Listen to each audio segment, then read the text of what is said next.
Initiating podcast download.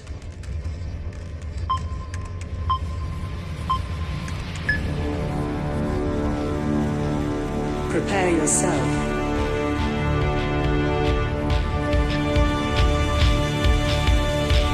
Put on your spandex. Lace up your boots. Wrap your wrists. Hide your razor blade. Head to gorilla position.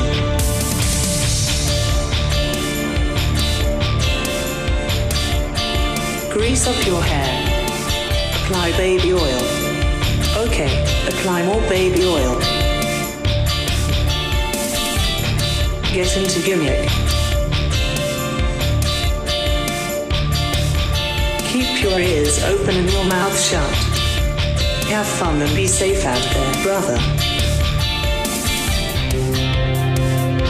Welcome to Iron on Wrestling. Now your host, Gregory Iron. Hello again, everyone. Welcome to another edition of Iron on Wrestling with Gregory Iron. Hi. Pardon the interruption. You're with Gregory Iron and me, Aaron Bauer, as I'm in the building, in our new building. In our new building, yes. And we're building something special here. You didn't even let me do my unique entrance where I was going to say hi and state your name here. You cut me off. Fuck, man. What episode is this? 321? 218. 318. Yeah. All right. Well, congratulations to you. For what? Making it to 318. I didn't think you'd last this long. Thank you. That's just based off of talking to many of your exes. There's a lot of them. Said something about 318 number of episodes or number of ex-girlfriends? number of Tinder dates you've been on recently. How do you have that much money? And how do you get yourself involved in all these hotel wrestling matches? I have them pay for the meal. And unfortunately, Melt's not open anymore, so I can't take the date to Melt and then have my buddy that was the assistant manager there then pretend to know me casually and be like, oh my God, are you Gregory Iron? And then give me the meal on the house when I offer to pay with a $100 bill in front of the date.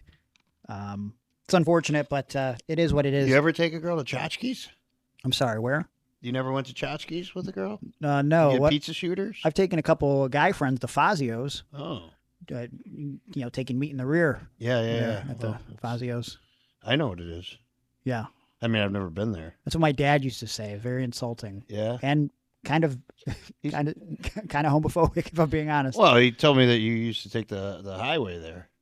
Really? Yeah. Why is that? The Hershey Highway. Oh, okay. Wow. How are you? I don't know. Good to see you. I'm so happy that we're doing this podcast today. Are you? You need it. I do. I need it. I've been doing nothing but moving. I pulled one of your stunts where I did a lot of packing Yo. over the past week. Okay. Well, that's good. Yeah, you're moving in a new place. Yeah. And looks like it's coming along very nicely. Your face is coming along nicely. Thank you. Yeah, I'm in a dark place, but I definitely need to get through this podcast this week. And, I was unironically listening to an acoustic version of Blurry by Puddle of Mud over the weekend as I was drowning in self. I mean, dude, that's pretty bad. Like I was going back to like some deep cut new metal. What kid were you thinking of? Sorry, what? Blurry's about a guy who doesn't have custody of his son. Yeah, but like it can relate to any time you're like really missing someone. Oh, like, okay. It doesn't have to be oceans a in kid. between. Yeah, you know what I mean. Sometimes the oceans in between us is like a recent marriage. That sometimes could be the ocean between marriage. Watching your ex-girlfriend get married to someone. It's just that could sometimes be the ocean. So it's just like another man. I can't believe Hannah got married.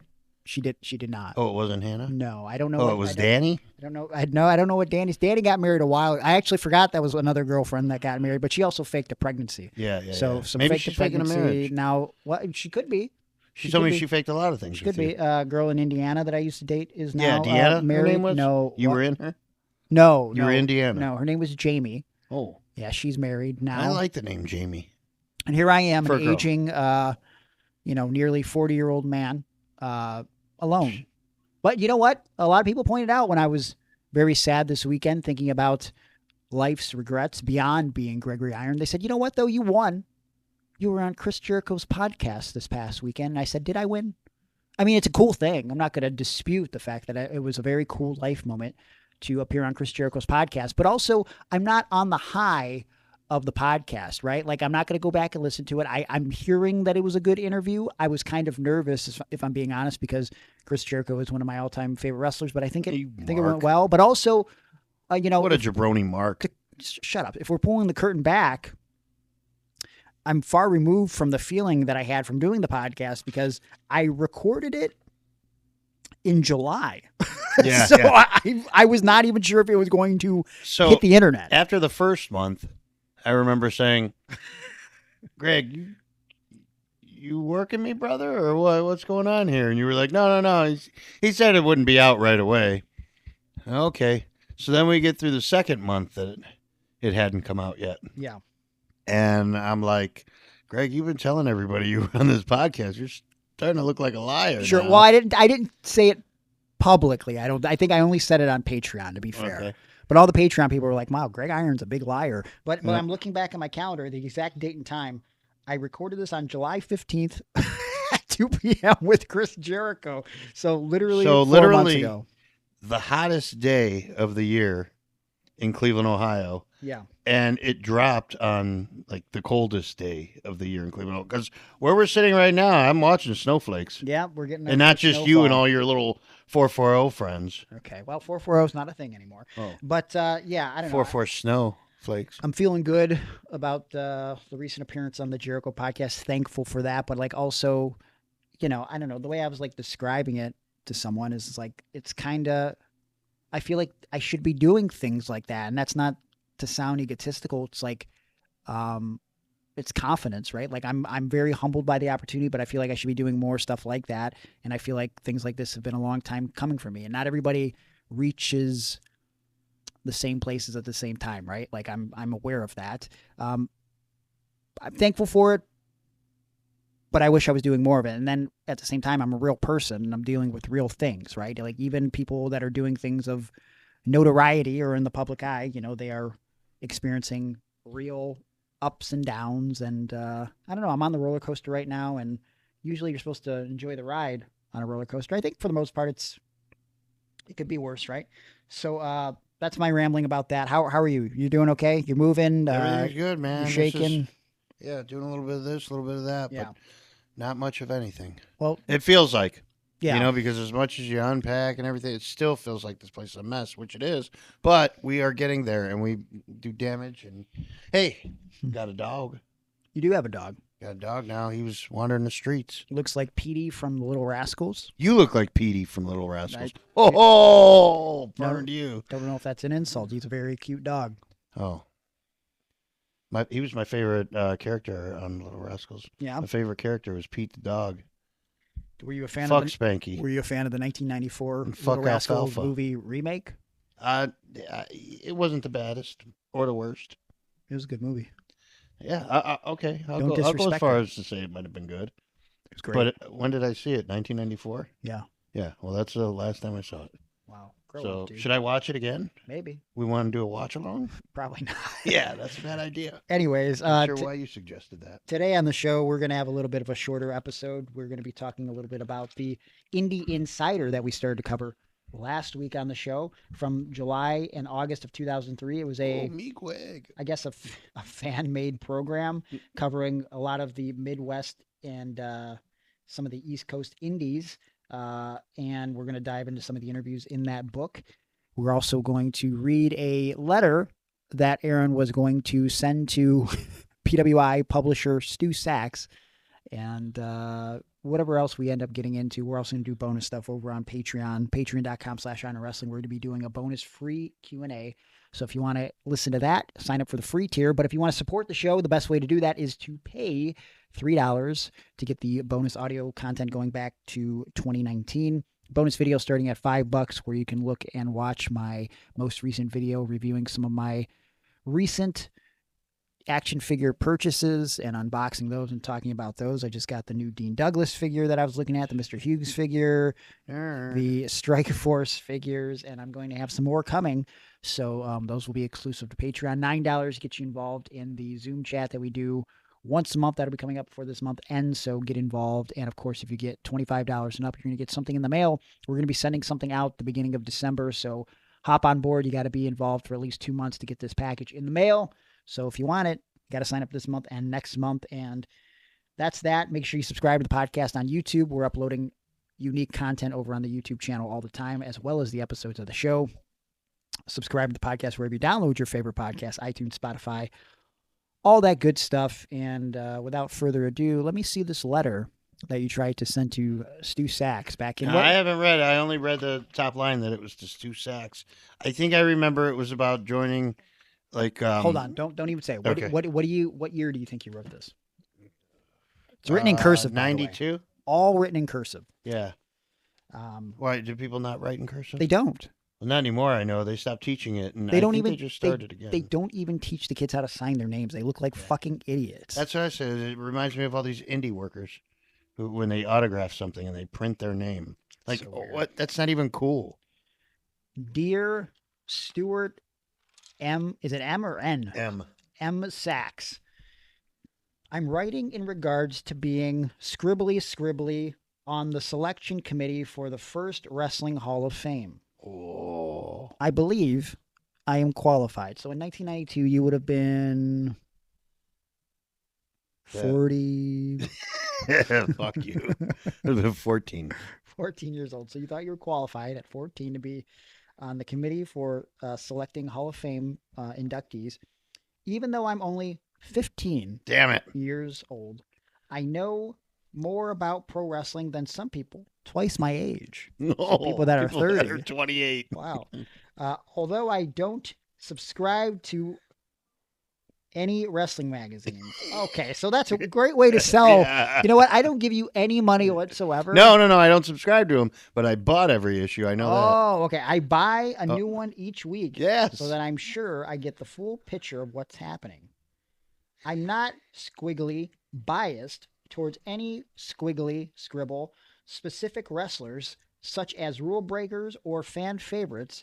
To me, they are all the same. Is that true? Was that true when you said that, or were you just trying to sell yourself? Probably trying to sell myself. Okay. I was working. Who Brother. do you think you were leaning towards, the rule breakers or the fan favorites? I feel like at 15, you're probably liking rule I breakers. started to like the rule breaker. Shawn Michaels was my guy. My Heel favorites Shawn. being Shawn Michaels. Ah! No, I don't have no bias, but let me name my favorites. My favorites being Shawn Michaels and Sting. Show my impartialness towards rule breakers and scribbly fan favorites. I also believe it's a good idea having a few younger people on the panel, such as myself. And then you didn't sign your name. It feels like you didn't even complete the thought here. This is the end of the letter to Stu Sachs. Okay, so that must have been, because I see there's scribblies on it now. Yeah. This was probably the first draft, and then I rewrote it neater with no scribblies and sent it off. Now, let me ask you something. You wanted to be on the Hall of Fame committee. Yes. It's 1992. Yeah. Stu Sachs writes you back and goes, you know what? I don't know why I'm doing this, but yeah, sure. I'm going to let a 15-year-old kid on the Hall of Fame committee pick 3 guys you want in the Hall of Fame this year. Who are you picking in 1992? You're going to pick someone that's like currently an active wrestler because you're a 15-year-old kid. No, I think I was thinking Andre the Giant. He had died by then. I'm pretty sure. Well, not 92. He was He beyond. was still alive. Yeah, But he was not wrestling. He was crippled, right? Yeah, but I do think he had he died in like January of 93, but he was still having matches like at the end of 92, and it was really awful in Japan. Yeah, that's right. Yeah.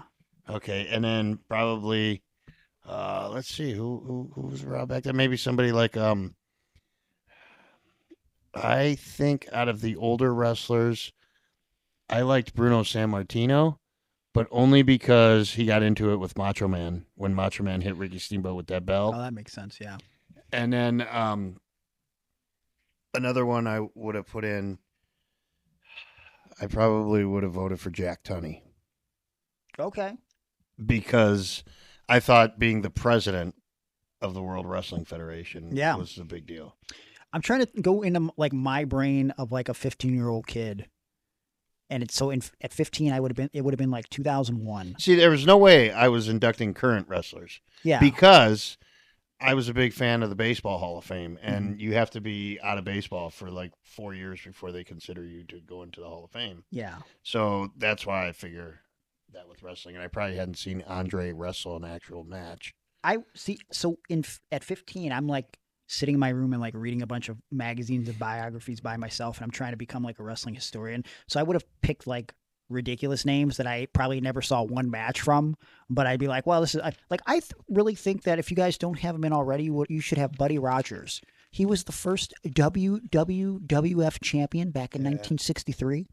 So I do think that he should be in your Hall of Fame. I also believe that you should select right. Stan Stasiak. Yeah. He doesn't get enough credit for his short reign as a transitional champion. And the missing link. I don't think I would pick the missing link at all. I never really understand the missing link thing. Yeah. Like, I don't get the appeal. I guess because he was kind of weird and different. But like every time I see him, he just seems like a goofball. Yeah, and I don't remember him having like matches where I was like, oh man, he's doing a cool thing here. And you know what? I was just seeing random footage recently of like Bobby Heenan managing him in the WWF, and it just seems like a fever dream. You know what I mean? Like you never really hear about Bobby Heenan connected to the missing link for that short period of time in like '86 or something. Yeah, because I think the missing link was with Albano. Yeah. And Albano had turned babyface. And so then it was just like, well, go with Heenan. Yeah. Very strange. Slick's not here yet, so go with Heenan. They're just naming people that don't exist. Yeah. We'll give you to Heenan, and then when we're ready, he'll make some kind of deal when we bring in a new manager. Like, you might get Humperdinck in a few years. Weird, wild stuff. Hey, just throwing it out there before we go to a commercial break, we are going to be talking over on Patreon, not only answering your questions on the free episode, but we're going to be talking about the John Cena tournament and how we really feel about it. But we're also going to be talking about the recent controversy with Nixon Newell and her tag team partner, whose name Nixon. They're back? No, Nixon's not. No, we're not talking about Nixon from AIW. Oh. What a horrible idea that was. But we're going to be talking about the recent controversy that they had involving AEW and what we think about how that was handled, and a buttload of other stuff over on the bonus episodes this week. And with that being said, we're going to take a quick commercial break. When we come back, we are going to cover more of the Indie Insider from July and August 2003 here on Iron on Wrestling. Hey, if you're looking to stay on your health and wellness journey, there's only one place to go for your supplements, and that is TNT Health. TNT-health.com has a plethora of pre-workout, post-workout, and everything in between to get you strong, to get you lean and mean, if you want to go that route. But, it's weird that it's going to make you lean and mean when you got someone so nice like Mike and the good folks at TNT-health.com helping you every step of the way. In fact, they aren't just selling you whey protein, organic whey protein, pre-workout, creatine, post-workout, glutamine, and everything in between, but they're also selling you results. Mike wants to sell you the things that you need to meet your goals, and he's also going to help you track your macros, your nutrition. He's going to help you get to the places that you want to be on this road. So what are you doing? You're wasting your time going to GNC or Vitamin Shop. You need to check out TNT-health.com. It's free to look, but 10% off anything you purchase. I don't know why I said purchase, but I did. 10% off with the promo code IRONON, IRONON, 10% off, save some money, and stop wasting your time with other bullcrap supplement and nutrition supposed specialists, and go to the real ones with TNT-health.com. TNT Health, it's about your health today, not tomorrow. Before we move on, I need to give a testimony. Mike has sent me some peptides, and one of the things that these peptides do to improve your life is to take away some allergies. Sounds weird, right? Sounds like it's a bunch of hockey puck, maybe. Okay. But what I just tell you, I now have a dog. You do? Were you allergic to dogs? Yes. No longer. Does he have a cure for chocolate? Ooh, I don't know. Maybe you should ask him. I will ask him. But it's not just, the allergy is probably gone for chocolate too, because it doesn't specify what allergies, it just, like, all of a sudden I'm not allergic to dogs anymore. And another thing, so I tried a handful of peanuts the other day. Okay. And I didn't die. What the hell? Yeah. Wow. So not just getting your body back in shape physically, but through your nasal passages as well. Yeah, results may vary, but check them out, TNT-health.com. I'll vary you. Okay, well, hey, someone you don't have to vary or bury or anything like that would be our good buddy Juan Ortiz and Of the Dead Designs, always coming up with a sweet design, whether it be a logo, a t-shirt, some piece of art for your living room, your bathroom, your kitchen, wherever you want. Juan Ortiz can make it happen. If you want spice things up in your life, maybe pay tribute to someone with some people on clouds with fishing poles in heaven for some reason. Why do you always go to that? So fucking dumb. That's not, I'm just taking from what you do. Me just taking Baby Greg, me suck on thumb. You know what? There's nothing wrong with Baby Greg. Baby Greg on cloud. Baby Greg fell victim to coat hanger. What? Well, yeah. This is if you had fell victim to a coat hanger while you were before you were birthed. What? Yeah. So it's. So wait a minute. Someone tried to abort me via coat hanger, but yes. I survived it? No, you're dead. Oh, okay. Oh, that's why I'm in the cloud. That's why you're on a cloud with a fishing pole with your great grandfather. Now hold on. So do I have like the rips and the tears from the coat hanger? Like you keep those. That's crazy. So like in Beetlejuice, like how you die, like that's how you show up to the afterlife? Until you prove it yourself. And then you get to be yeah, you have to go through like an obstacle course and stuff. Remember NXT when it first debuted and people were carrying kegs of beer running and doing songs and stuff? That's what you have to do. And once you pass those things and you do a good deed, then a bell will ring, and every time a bell rings, an angel gets his wings. That's interesting. This has nothing to do with Juan Ortiz and Of the Dead Designs and the qualities of artwork. But I do want to also point out real quick that Daniel Bryan, during that brief time that he was back on the Indies, he had mentioned to people that, and this could be something that the WWE Vault puts out at some point. You remember when they had to do those sit-down interviews where they had to talk about themselves? Yep. They had them look in the camera after it, which they never aired it on the show, because the theme song. Do you remember the theme song of the show for the original NXT? I would if you played it from nursing. We are wild and young. So he had to look in the camera, and I guess everybody had to do this, and he had to look in the camera and go, I am Daniel Bryan, and I am wild and young. I love that. That's horrible. But if you want a shirt made with Daniel Bryan saying, I'm Daniel Bryan, and I'm Daniel wild Bryan's and young, on one cloud, and Bryan Danielson's on the other. Oh, they're the same person, though. Yeah, but different panties.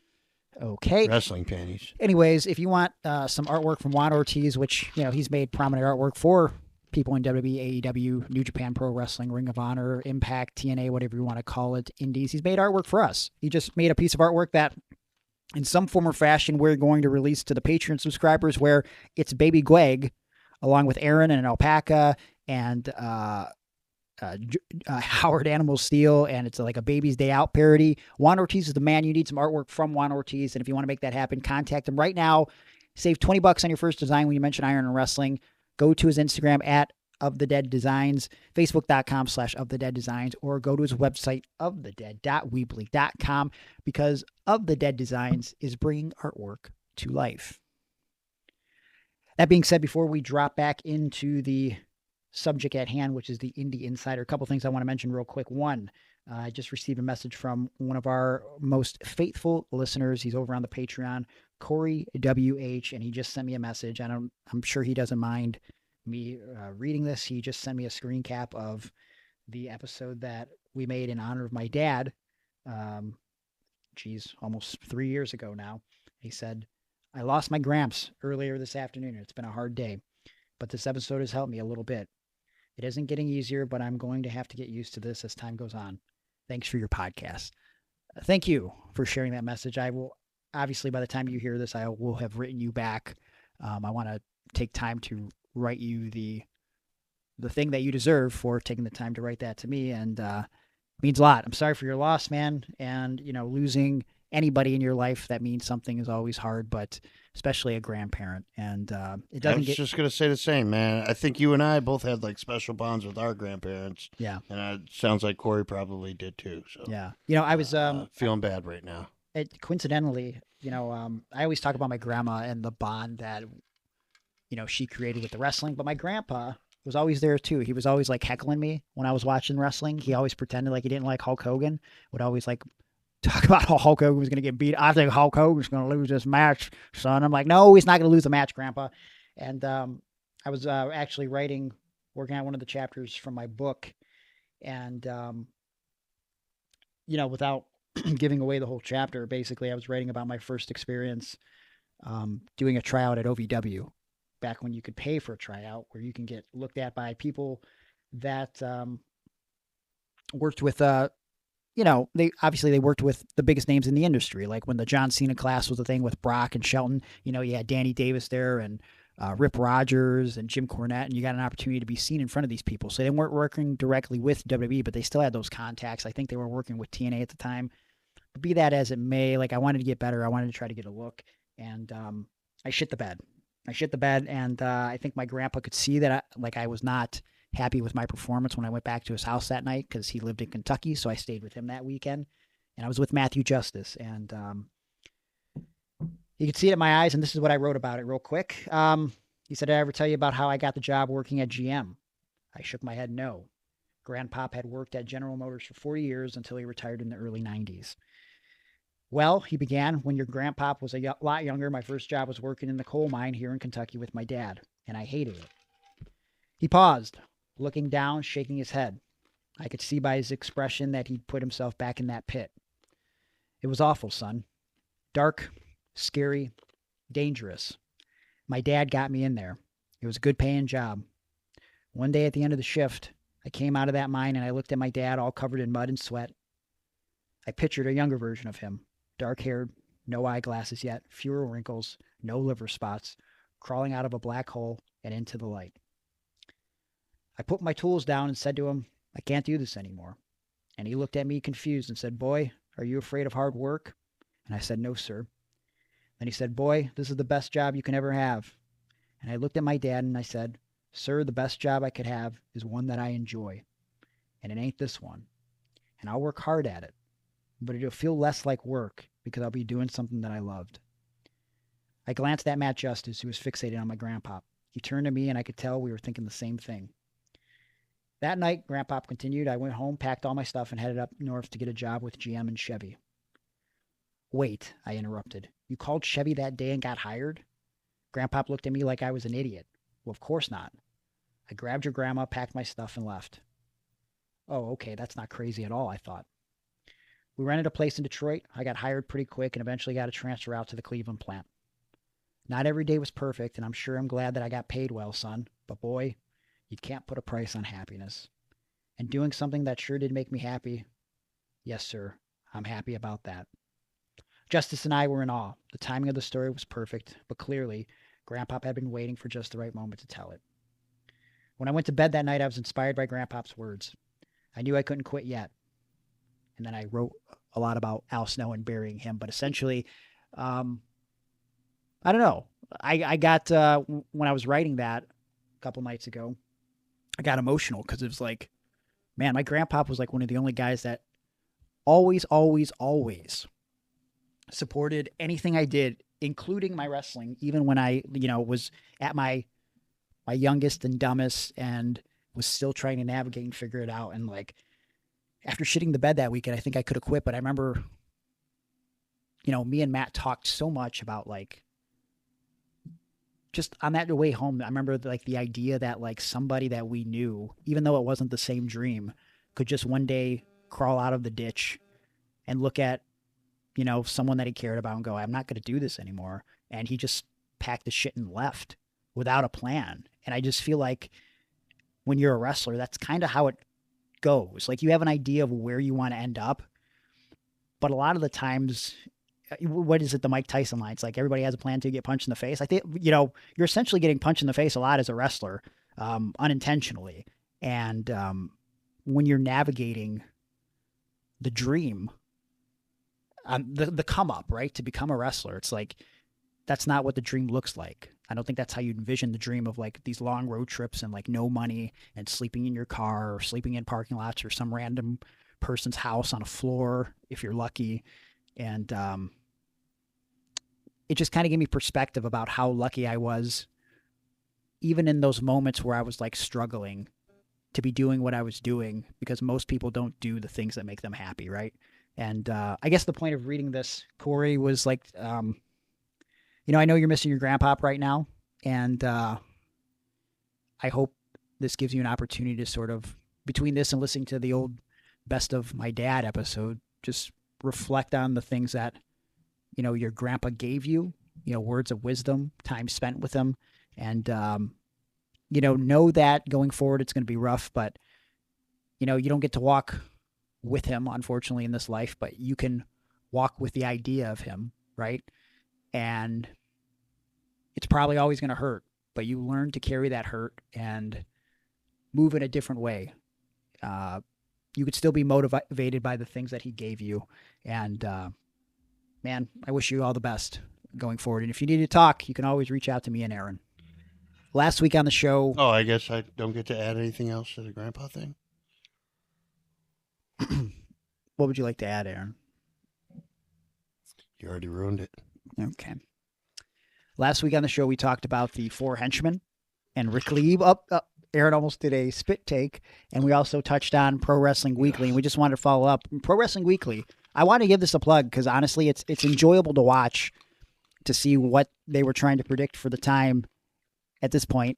The past weekend's episode, May 23rd, 1999, that afternoon, they're predicting stuff for Over the Edge 99, and and beyond. But there was some interesting stuff that they talked about on Pro Wrestling Weekly, including something that a caller claimed was about to happen, and the host Rick Lieb and John Potok actually agreed with. I want to play a couple minutes for you real quick, and then we'll get your thoughts on it. Let me pull it up here. He might have been. I don't know. They're talking about Typhoon, but I know that, John Tenta and John Typhoon. Tenta is the real name of the earthquake. He's done a couple characters. His most recent was the WWF. He was the fat guy with the South Park shirt on and the gold mask, Golga. Yeah, that was Earthquake. Is that your favorite team? Okay, well, so yeah, we'll get back to you. We'll let you know. Keep watching the week. Now, speaking of, the oddities, the Insane Clown Posse used to be in there with them. They're stating on a radio show that they are going to be back from the WWF to introduce Thrasher's new gimmick, which is a clown gimmick. So we'll see what goes from I remember that. Is that a real thing? That was Okay. definitely in the Observer. You're on the air. Hey, what's up? Tell me if this was a thing in the Observer. The pay-per-view tonight. Okay. I see a lot of logic in the Undertaker winning the title tonight. I don't. Undertaker versus Stone Cold Steve Austin. I think the reason why they're going to do the Undertaker is because it's going to set up something like a Paul White Undertaker thing. I know that's going to probably be, the rumor has it, that's going to be the next pay-per-view main event, Paul White against the Undertaker. Never They've happened. already shot posters of it, and so that'll be interesting. I'm looking ahead to SummerSlam where they're supposed to set up the Triple H Austin and the Undertaker Rock Gate to Hell match.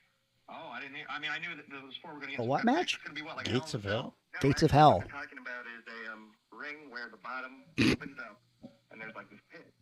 And you have to push the other opponent into the pit, and they've been constructing it. There's several different stages of construction, and that'd be pretty wild. Pretty weird. It'd be real exciting. Yeah. We got informative fans. There you go. I never heard of it. Oh, wow. The Gates of Hell match. Do you remember that happening at SummerSlam 99 where the ring opens up and then they fall into a pit? I think that happened in WCW before. That definitely did not happen at all. No, that's not how the British Bulldog got hurt. No, there was there was that the trap opened door, up. but Yeah. that was for the Ultimate Warrior to come into the ring for the War Games match. That was Fall Brawl 98. But the Gates of Hell match. Never a thing that I remember hearing about, and I feel like this caller just made that up, and John Potok and Rick Lieb just went along with it. In fact, called him an informed fan. Wow. Very wise. I don't remember those rumors. I had heard the ICP was coming back with Mosh? Thrasher. Yeah, Thrasher. as some kind of evil clown gimmick, Evil clown. which, they just did Doink a couple years before that. Yeah. Hey, you and I were going to be...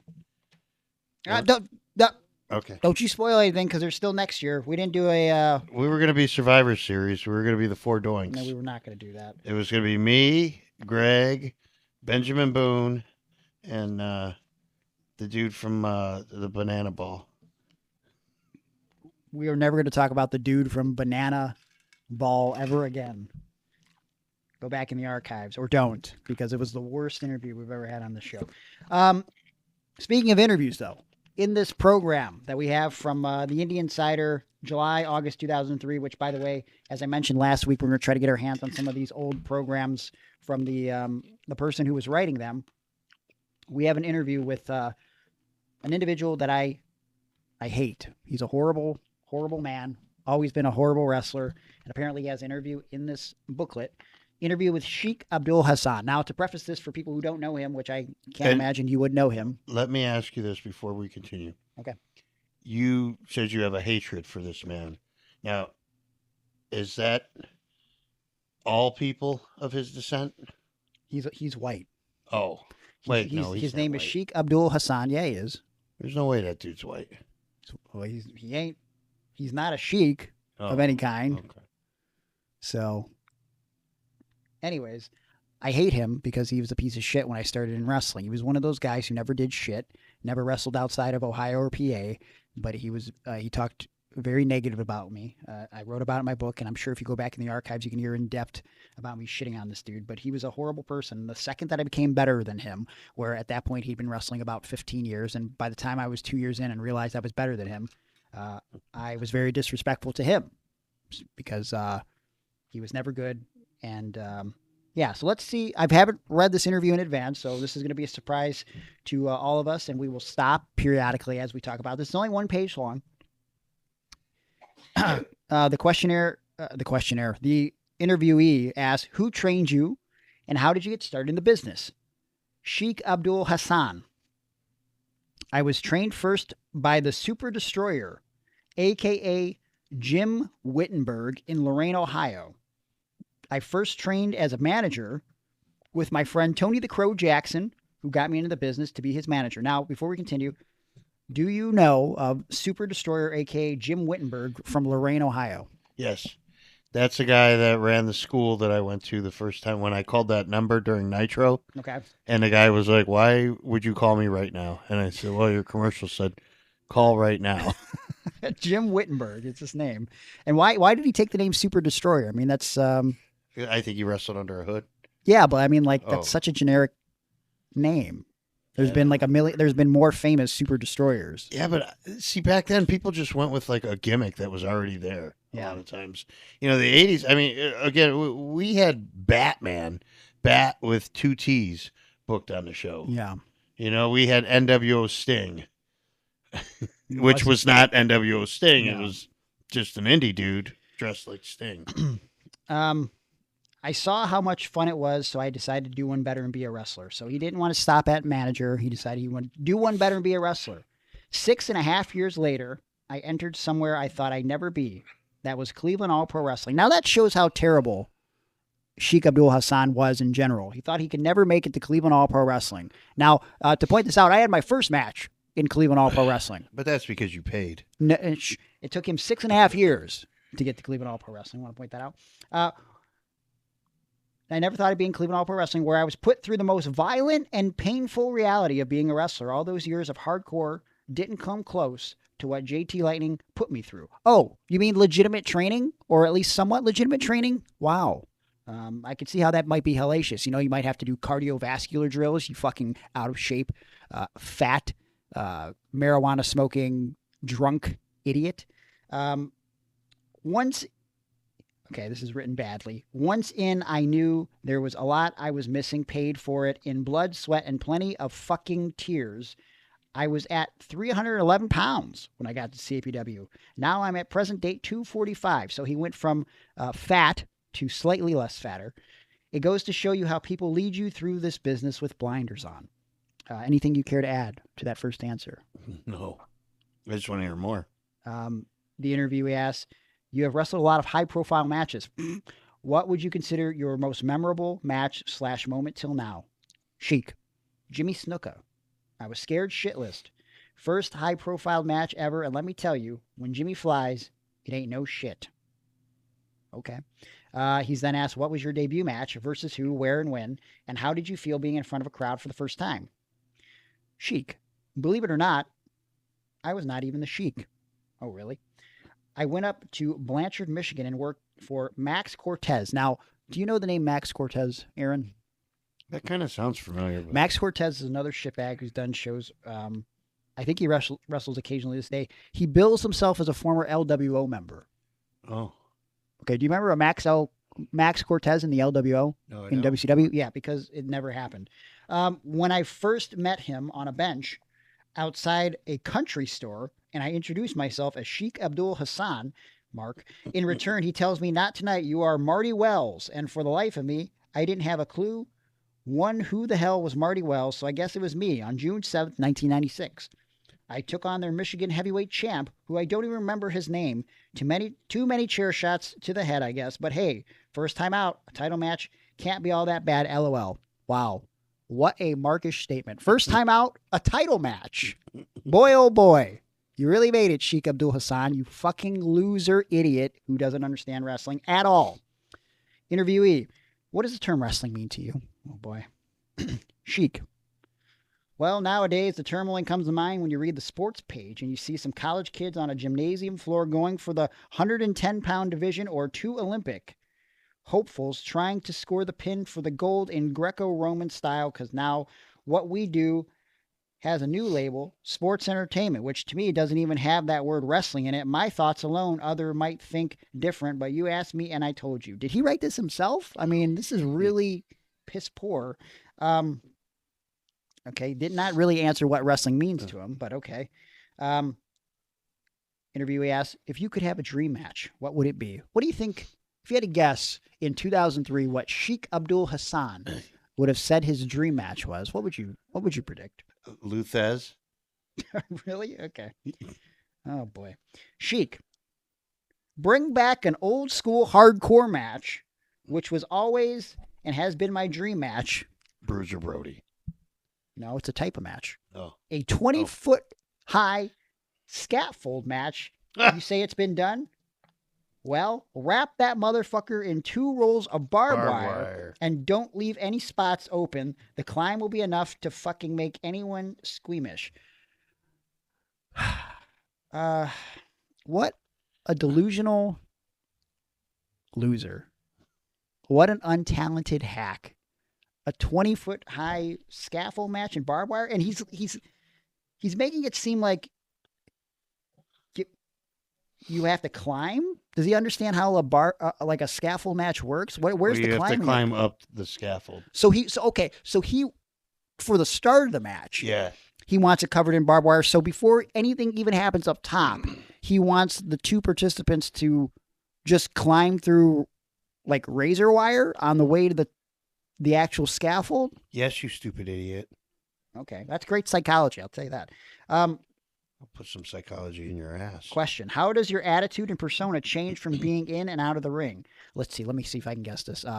Dickhead in the ring, bigger dickhead outside of the ring. Let's see if I got it right. Sheik. Really, my attitude just doesn't change anymore. I'm out to have fun, so whether in the ring or out, I'm a fucking nice guy. LOL. Okay.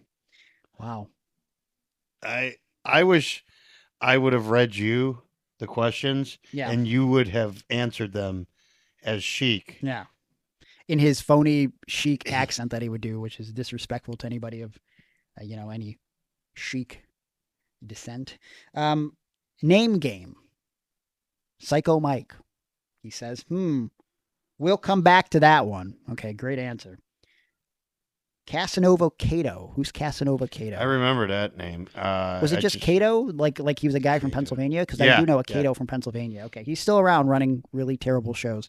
Good man, hard worker, puts on good show, treats me with respect. Oh, go figure. The guy who I just said before reading this answer that doesn't put on good shows is a hard worker and puts on a good show. Treats me with respect. Lick Z Sack. Now, as a reminder, Lick Z Sack is a Cleveland Wrestling Alliance alumni who legend is known for having the girl from The Exorcist tattooed on the back of his bald head. And I want to point this out. I don't know if I told you this. Not too long ago, about a month ago, Jared Blackford. Yes. Okay, shout out to Jared, listener of the show, longtime friend. Going to be getting married soon, actually.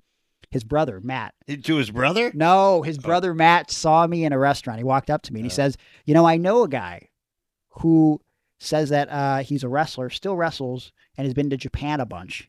And he says to me, I said, what does he look like? What's his name? And he goes, I don't know his name, but he's got the girl from The Exorcist tattooed in the back of his head. I said, okay, that guy has never left Cleveland, Ohio, let alone been booked in Japan, and does not currently get flown to Japan. Like, I can't even believe, like, what a delusional fuck. This guy has to be in his 50s at this point, and he's lying to Matt Blackford about this. Like, fucking unbelievable. Lixie Sack, always busting balls. It's great. Okay. JT Lightning. Can't say enough about this guy. If I would have met him 10 years ago, who knows where or what shape I'd be in. Thanks, JT. Okay. Dr. Feelgood. Any memories of Dr. Feelgood? Yeah. He wore purple and white. Okay. And black. That's your memories of his outfit? Okay. This dude has the shit, and whether you like him or not, he's got the goods for the Fed, hands down. You go, boy. You ever look at Dr. Feelgood and say, you know what, this guy's going to the Fed? That would be the World Wrestling Federation. I remember saying it often. What were his stats? If you had to guess, like his height and weight, what do you look like?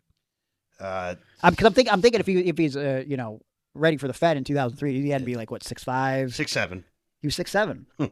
6'7". Okay. Yeah, okay. All right. See what you do. 275, like real ripped, jacked. Jacked. Yeah. Yeah. What did he actually look like? He was probably 5'8". Okay. And 175 pounds. Gear was a little bit too big for him, probably. Yeah. I can already see it, like the singlet's kind of falling off. Yeah. What singlet?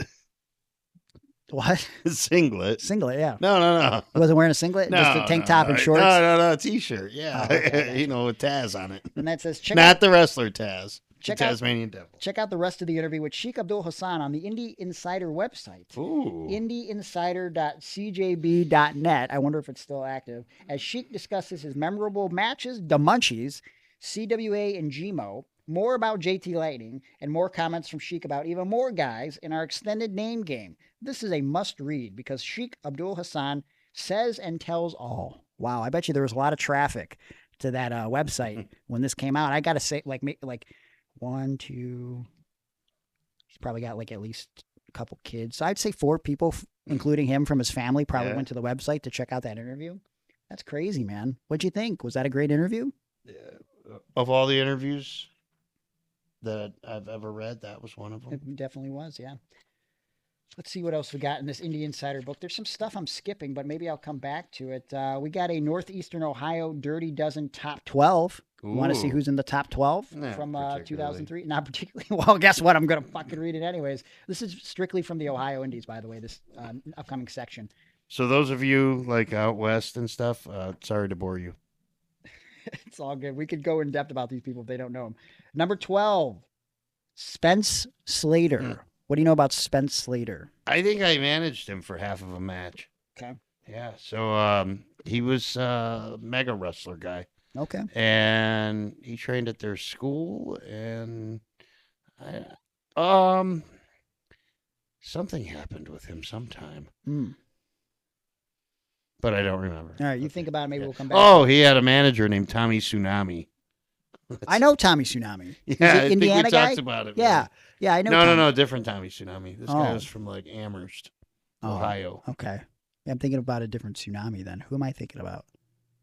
Whatever, it doesn't matter. Number 11, Tatum. Nick Tatum. Would that be Nick Tatum? Wow. So that must have been like his first year, right? I doubt that's even the same guy. It's probably not him. You don't think so? Number 10, I think you know probably this one. Brock Tatum. Who the fuck is Brock Tatum? Yeah, you don't know nothing about a Brock Tatum. You just making up people? No, that's Nick Tatum. And then Brock Lesnar debuted, so he didn't want to have the same name. Oh. Ray Wright, number 10. Yeah, wasn't that Ray Rowe? That's Ray Rowe. Yeah. Also Eric from the Viking Raiders. Eric! Man, made the top 12 in 2003. Yeah, he hadn't even wrestled a match yet. That can't be true. Number 9, real quickly, tells about Disco Fever. Yeah, I just thought about him the other day. He was so mad at me. It was the time that Nick Ritters kept hitting me with a sign, a wet floor sign, and Disco Fever was on commentary, and I stopped selling because I was like, fuck this. I just got hit 8 times with a fucking plastic sign. This shit hurts. Yeah. And I got up and I kept saying, enough! I said it was enough! It's a fucking enough, all right? And Disco Fever stood up on the commentary, and he was like, You unprofessional, no selling mark, motherfucker. Oh boy. And I was like, who the fuck? And then, but he was real drunk. And then, The good old days. yeah, it's probably, I think he's in a better place now. And No, I am R.I.P. too, so Right. Oh, he's still alive. I don't know that. Oh, okay. I'm just sure whatever place he's in now, it's better than the one he was in then. Number 8, Fabulous Richard Weed. Yeah, John McChesney. John McChesney. I can't believe he's in the top wrestlers. I remember He's like in the top 12, yeah. I remember him being a ref as Richard Weed, and then Fabulous John McChesney for his big time or whatever. It does say Fabulous / Richard Weed. So Oh, was he okay. wrestling as Fabulous? and then Oh, also okay. He being was Richard probably a ref, and then he put on a mask and wrestled. I don't know. Weed? Okay. Number 7, Josh Prohibition. Number 6, Arrow. Arrow. Arrow, yeah. Not to be confused with Eric. Number 5, M-Dog 20. Number 4, who is Tyson Bishop? Ooh. He made it all the way to number 4. Tyson Bishop. That may have been Nick Tatum. Who the fuck was Tatum then? I don't know. I'm gonna have to look this up. Look but this I up. know this name. Number 3, JT Lightning. Number 2, Adam Cage, which that was JT's favorite student for a long time. Maybe JT wrote this. And number 1, I'm going to read you about number 1. Number 1, this month's number 1 wrestler in the Dirty Dozen for Northeastern Ohio is the Big Daddy of Destruction, J-Rock. J-Rock has been dominating the title picture of New Era Pro Wrestling as he retained his title recently in a hard-fought battle with Julio De Niro. The Mega Championship Wrestling U.S. Heavyweight title was next for J-Rock as he defeated longtime champion Chris Cole, former guest of the show here, and has shut down the recent challenge of Adam Cage. In Cleveland Championship Wrestling, what the fuck was Cleveland Championship Wrestling, do you know? CCW? Yeah, that was Gmo's Fed, right? No, that's Cleveland Wrestling Alliance. Oh, CCW. What the fuck? I don't know, but I do remember Cleveland Championship Wrestling. In Cleveland Championship Wrestling, that's weird. They just wrote Jay. Jay joined forces with longtime rival Fabulous to form the team of Ghetto Fabulous. The success spelled incorrectly, continued as the team defeated JT Lightning and Hate Pac, and then became the first CCW tag champs as they defeated Romeo and Sheamus O'Reilly in the finals. Who the fuck is Romeo and Sheamus O'Reilly? No idea. The Ohio Tag Team of the Month is the Munchies, Sheik Abdul Hassan and Dick Trimmins, as they currently have a strong hold on the NEPW Tag Team titles and have their eyes set on the MCW Tag Team titles held by Glenn Spector and Spiffy Sean Styles. I remember that dude. Glenn Spector, most famously known as Wonder Man, Glenn Spector. Actually, I ran into him for the first time a year ago, and first time like in a locker room sharing with him, and I kind of marked out, and he doesn't look the same. Yeah. I mean, it's been basically 20 years since he's been the Wonder Man, and I just put him over for his work, man. Like he did a lot of stuff in those early days, and it's You know what he's most famous for me? what's that? He used to wrestle that dude in Japan, and that dude did a pile driver on him and put his face in his trunks when he gave him the pile driver. Yeah. Yeah. What dude was that? I forget. I don't know offhand. Okay, but that was, I think, his partner, and then he feuded with that guy a lot. But it was crazy because that was like one of those things where my buddy Tiger Rudo had sent me randomly that photo, and he was like, this is crazy that people are doing this move. Yeah. And I was like, yeah. Well, then several years later, all of a sudden I find out I'm managing the guy whose face is in the crotch of Japanese wrestler. I'm pretty sure he was working out in DDT Pro. I don't know Yeah. that for sure, but I think DDT was around back then. That's what he was working, because Glenn Spector is still on Instagram, and he posts old throwback videos from time to time, but he's still working, and it was nice running into him. Obviously, the gimmick is much different now, but it's got a little bit of a Cleveland All Pro Wrestling review, or no, a preview, rather. It'll be holding its 10th anniversary show on Sunday, July 13th at the Turner's Hall in Cleveland, Ohio, with a huge lineup of superstars, including former NWA World Heavyweight Champion Harley Race, NWA TNA star Raven, Tracy Smothers. I guess he didn't work for WCW or WWF or any of those things to mention. WCW's Buff Bagwell and NWA TNA's Alexis Lurie. Oh, Mickey James? Mickey James. The lineup for the card looks to be great, with the following matches scheduled to take place. Raven versus Buff Bagwell. JT Lightning and Chad Collier versus Hate Pac and Adam Cage. Alexis Lurie versus Lexi Fife. longtime veteran of Lexi women's Funk. wrestling. She trained a lot of the girls back. I think she ran a lot of the customs too Okay. that the girls were doing back then. CAPW Television Champion Judge Crush versus Tatum. CAPW Tag Team Champions Sheik Abdul Hassan and Disco Fever versus Tracy Smothers and Bobby Blaze, baby. Bobby Blaze. Jason Bane versus Basket Nazi in a tables match. That would be Michael Hellborn. Yeah. And M-Dog 20 versus Josh Prohibition for the #1 contender for the junior heavyweight title, plus a giant 6-man tag team match, and former NWA champion Harley Race will be there, which he ended up reffing the match between Raven and Buff Bagwell. I'm pretty sure that was. That's kind of awesome. There's a lot to digest there. Yeah. What do you want to say? I'm glad that it happened. They talked about the most recent show that just happened. CAPW presented Rage in the Cage 2003. JT always come up with the very unique names that you've never heard before. Rage in the Cage on May 18th at Turner's Hall in Cleveland. Results: saw Canadian Bad Boy, Basket Nazi, and Nemesis get the victory over Iron Man, Ray Rowe, and Dick Trimmins. Why was he both Ray Rowe and Ray Wright at this time? That's weird. Yeah, I don't know. Because I remember, I think his gimmick was Mr. Right. Who the hell's Nemesis? Nemesis spelled Nemisis. Yeah. I worked with a guy named Nemesis out in Michigan. I don't know if it's the same. What's his first CAPW? Yeah. I don't. Maybe because that guy, I think he ran a Fed, maybe up in Michigan or Okay. Toledo or something. Okay. So maybe JT was like, okay, book me for yours, I'll book you for mine. Gotcha. That unless it's a different Nemesis. Adam Cage held on to a CAPW heavyweight championship when he defeated Arrow, who was replacing the no-showing Chad Collier. Oh, no. Judge Crush beat Jason Bane to capture the CAPW TV title.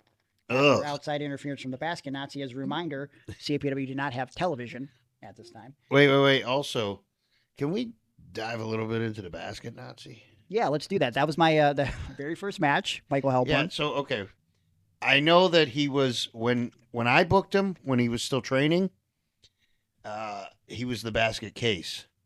Yeah. And then, how did the Nazi thing come into? I don't know. I'm Oh, sure he was okay, well, probably just trying to get heel heat, Worst but also interview I've ever done. I don't know how he became the Basket Nazi. I just know that like even in 2006, I was like, God, this guy he didn't call himself that anymore, but like on his tights, he never got an updated pair of pants, so it just said Yes. Basket Nazi on the side. Yeah. I'm pretty sure it had like a fucking swastika. on I it, know. too, I remember that. which when you think about that, that's crazy. Yeah. He wore that to the ring. Yeah, and on shows with black wrestlers. Yeah. Like New Jack was on the show with him. Crazy. I do remember one time outside of training, Bane came to training once, and afterwards he was talking to me, and I don't remember who else hung around, like maybe me, Matt Justice, maybe Hobo Joe. He was talking a lot about how, basically, Michael Hellborn was like his best friend, and they like were coming up together, and they would try to team places, and they tried to send some videos to go to Japan. That would have been crazy to see Bane Yeah. in Japan, because Bane could have done a lot. You know what I Well, mean? Bane, as legend has it, was offered a contract. He was. He scared off Chris Masters, so Masters couldn't do the master lock on him. Mm-hmm. Remember, like that was Yeah. a thing? Yep. Because I think they thought they were going to do something with him. They offered him a contract, from what I understand. I'm not sure if that's completely That's true. You Yeah, can verify. I've talked to Bane about it. And Bane, actually, now I remember Bane telling me that he said, well, I could go there and get hurt and be done. And then I gave up my career at General Motors or whatever. He had just got hired there. Yeah. He'd been waiting for a while. Yeah. And so it's like, do I move to OVW and maybe get fired tomorrow or Yeah. keep my job? And, he chose what he chose. And I see him on social media all the time. He's in the best shape he's ever been in, and he's got a beautiful wife, and it looks like he's just living a very happy life. And, he came back to pro wrestling for a second last year with AIW. Maybe it was 2 years ago now. Mhm. And I think he got whatever he had out of his system. And, it's always good to see Jason Bane. I like Bane, man. I always say that dude took care of me. Yeah, he always did. Sheik Abdul Hassan and Disco Fever beat Josh Prohibition and M-Dog 20 to become the tag team champions when Sheik hit M-Dog 20 with a pile driver for the win. Lars Rockney got the DQ victory over Hate Pac, allowing Hate Pac to retain the CAPW Junior Heavyweight title. Lars Rockney and Hate Pac had a heck of a rivalry in Cleveland Yes, Pro they did. Wrestling. If they had a match today, would you go watch it? I would. And So would I. I don't know if Lars, I still talk to Lars. Lars is a close friend of mine. And, I know he wants to come back for another run. He's getting a little older, and I think he wanted to come out and wrestle Hate Pac again because they were boys. You know, they came up together, and I know if he came back, he would want to wrestle me, and I would be happy to help him. You know, get another match going. And Well, as long as you don't come back to wrestling. well, I don't even know if I can. I mean, if I could, I would definitely try to help Lars. No, you don't do have something. to. Okay. Probably want to maintain the arm that I have left. JT Lightning defeated J-Rock in a steel cage match when JT got the win by submission with a cripple crossface, forcing J-Rock to leave CAPW for a full year. Wow. The world was a better place in CAPW for that JT next was year. tired of J-Rock. Yeah, he's like, I don't want to book this guy anymore. 5 feet tall is what they used to chant at J-Rock. Yeah. Hey, I found this Tyson Bishop dude. What do you know about him? No. I just found a picture of him. Oh. That's him back there. It's definitely not Nick Tatum. He's a very tall man. He almost looks like Basket Nazi. He does, but like more handsome. yeah, he is more handsome. How are we gonna find out about it? You want to text John McChesney real quick? No, I don't. Okay, because they were boys. They were tag team partners. They were just because they teamed means they were boys. Well, usually it means they're boyfriends. But I know McChesney and how he swings, and it's always with women. All right. Well, there's a lot more in this book. We do some more of this next week, but that was a interesting dive into the 2003 world of Ohio wrestling. J-Rock on top, number 12, Dirty Dozen. Dirty Dozen. Wow. Anything you want to add this week before we take it home? Yeah, I want to know how the interview with Jericho was and stuff. I wanted to interview you about that. Was he cool? Like, did he make you wait a long time? Were you in his house? What? No. You guys on that cruise? It was just on Zoom. Like I said, we did it back in July, and we just talked for a couple minutes, exchanged pleasantries, and did he know of you already? I don't know Or how did much. somebody smarten him up and say, "Hey, this guy might be a good guest"? Or So, my buddy Sean Togood, who did the show "You're My Hero" with Jericho in Canada, he actually made the connection between me and Jericho, and it took about a month or two to make it actually happen, but we ended up scheduling something, and I think it was July 12th we did the interview, and basically what you see was the conversation. I think after we wrapped it up, we spent about 5 more minutes talking, and I just went out of my way to because look, me and Johnny took a lot from Jericho back then. If there was 2 guys that we stole the most from, it was from Jericho and Shawn Michaels. And I went out of my way to tell him, like, you know, everybody talks about your feud in 2008 with Shawn Michaels, but like, your match with Shawn at WrestleMania 19 is like one of my all-time favorite matches. Like, it's one of those matches that I could just watch over and over again. And you guys stole the show at that Mania, in my opinion. And he was very humbled by me saying that. And he goes, well, you know, there's only been about 41 WrestleManias, and only one match can steal the show every year. And I'm happy that I'm one of those 41 matches that stole the show. Mm-hmm. And he's also been on record. You know, he made sure to say that Shawn, when everybody was saying that Kurt Angle and Brock stole the show, Shawn said, how could they steal the show? Brock did a shooting star press and landed on his head. Like, they messed up the finish. Yeah. Like, how did that steal the show? Yeah. Like, we definitely stole the show. So I found that funny. And I like that. yeah. And, you know, like, Jericho followed me after the interview, which I don't know, like, we live in a world where I guess that's important, but I mean, I thought that was pretty cool. And, you know, after the interview dropped this weekend, I made sure to send him a quick message and said, hey, thanks for the platform. Thanks for the opportunity. And then did he say, hey, you talked about your podcast so much, I want to be a guest on your show? We actually didn't talk about my podcast once. But thanks a lot. You know, if you listen to the interview, he said when the book is out, which is one of the main reasons why I wanted to be on the show, he would love to have me back on the show to talk about the book. And it's just it's a motivator to keep it going. I'm making a lot of great progress. I think there's going to have to be a lot of editing because I think there's a lot of great stories, but you know, a book can't be a million pages, right? So I think some of it's going to have a second book, so you got to leave enough out so you could have a second book. I think so, yeah. And so I don't know. There's definitely going to be stuff that hits the cutting room floor, but maybe we do something like an extended version for people that pre-order or something, or bonus stuff for people on Patreon. But yeah, it was a very humbling experience, and I'm happy to have gotten that platform, and maybe it'll happen again. And I think it's good timing. There's been a lot of buzz with Jericho what he's going to do next. I think that's a podcast subject that we should cover in the next couple of weeks, like maybe the best returns of Chris Jericho in WWE. Not that he's coming back or anything. We don't know that for sure. Or, how we would What book did he Jericho tell coming you? back. You didn't tell me anything. Come on. All I know, you guys follow each other on Instagram. All I know is the one video of mine that he hearted, he liked, was my video of me doing the death match and going through the glass last November. It's got to like my I am Jericho. So there it is. It may or may not coincide with the thumbnail being me having Alice Crowley bent over in a pile driver position. So that might have motivated him to click on that reel, but I don't know that for sure. But hey, it's been a great episode of the podcast this week. If you haven't listened to my interview that dropped with Chris Jericho on Talk is Jericho, go out of your way to listen to it. If you listen to the podcast all the time, I don't know if you'll find anything new in it. But one thing that I discovered was in my interview, which is pretty interesting, Jericho has a daughter with cerebral palsy. And I did not know that until I had this discussion with Chris. And I think you guys will enjoy it. I'd love to hear your feedback about it. And if it's not on YouTube yet, it should be on YouTube. Otherwise, you can find it on Spotify, wherever you download your podcast. Make sure you subscribe to all of our podcast stuff for Iron on Wrestling. Follow us on social media. And, of course, you can find me on social media.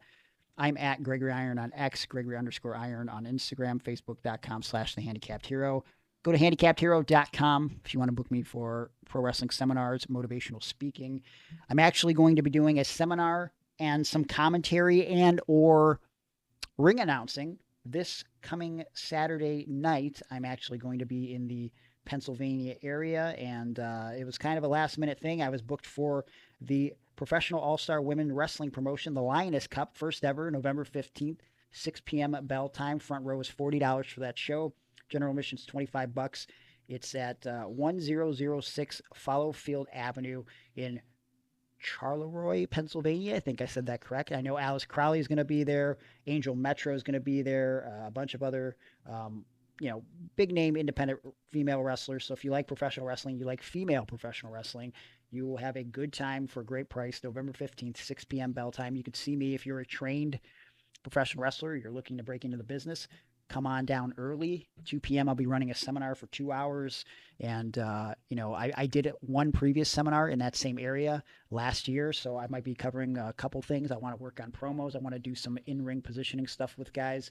And at the end of the day, in that 2 hours, I kind of want to work on what you want to improve on. If you're investing your time and money, I want you to walk away with something that you will carry with you, even if it's one thing from the experience. HandicapHero.com. You can also find my Cameo. You can find ProWrestlingTees.com/Gregory Iron. Linked to my Handicapped Hero website. You can buy my shirts, Aaron shirts, Iron on Wrestling shirts. Aaron, what would you like to plug? At Fair to Aaron on Instagram. That's it? Yeah, that's all I got for today. All right. Might have more next week, might not. Might be off social media forever. Wow. It's pretty dramatic, I guess. You're dramatic. Well, catch us on the flip side. Get some more bonus content on Patreon. Free Give Q&A. me a dramatic kiss. Okay, all right. Kiss goodbye. All right. That's just seems unnecessary, but